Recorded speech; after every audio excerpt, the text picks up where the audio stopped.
ईमानदारी का फल। पुराने समय की बात है। किसी राज्य में एक राजा राज करता था।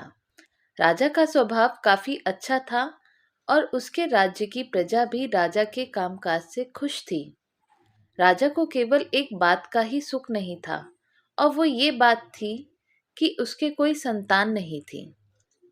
एक दिन राजा को ऐसा विचार आता है कि मैं अपने राज्य में से किसी बच्चे को गोद ले लूं, जिससे मैं उसको अपना उत्तराधिकारी बना पाऊं और वो मेरे आगे के सारे कामकाज संभाल पाए। अब राजा ने तय कर लिया था कि वो अपने राज्य में से किसी बच्चे को गोद लेने वाला है और उसने अपने राज्य में एक घोषणा भी करवा दी थी। राजा की घोषणा के अनुसार सभी बच्चे राजमहल में एकत्रित हुए। राजा इन सभी बच्चों में से किसी एक को गोद लेने वाले थे। राजा ने उन सभी बच्चों को पौधे लगाने के लिए दिए और कहा कि अब हम 5 महीने के बाद मिलेंगे और देखेंगे कि किसका पौधा सबसे अच्छा हुआ है। साथ ही साथ राजा ने सभी को ये भी कहा कि जिसका पौधा सबसे अच्छा होगा, मैं उस बच्चे को गोद लूंगा। सभी बच्चे अपने घर चले जाते हैं। 5 महीने के बाद वो सभी अपना पौधा लेकर राजमहल में आते हैं।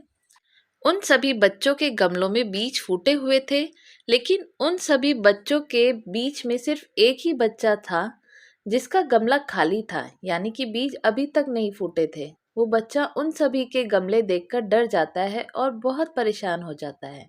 राजा और बाकी सभी की नज़र उस बच्चे के गमले की ओर जाती है। राजा तुरंत उस बच्चे के पास जाते हैं और उससे पूछते हैं कि तुम्हारे गमले में बीज क्यों नहीं फूटे हैं।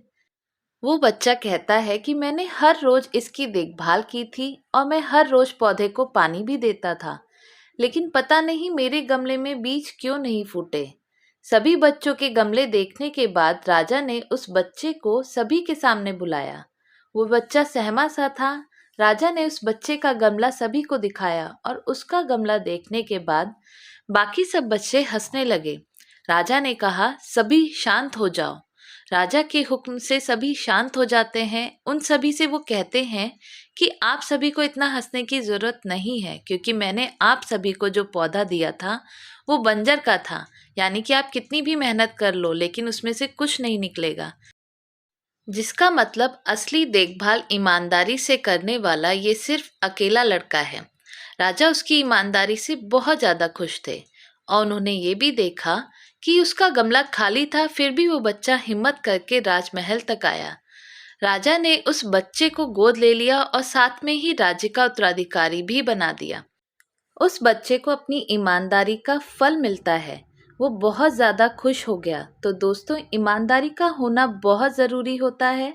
हमें हर काम ईमानदारी से करना चाहिए। हम पूरी दुनिया को धोखा दे सकते हैं, पर हम कभी भी अपने आप को धोखा नहीं दे सकते हैं। हमें अपने खुद के बारे में सब कुछ सच पता होता है। हमें ईमानदारी का फल कभी ना कभी ज़रूर मिलता है। तो दोस्तों, आपको कहानी कैसी लगी हमें कमेंट करके बताइएगा और चैनल पे नए हैं तो सब्सक्राइब करिएगा, लाइक और शेयर भी करिएगा वीडियो को। धन्यवाद।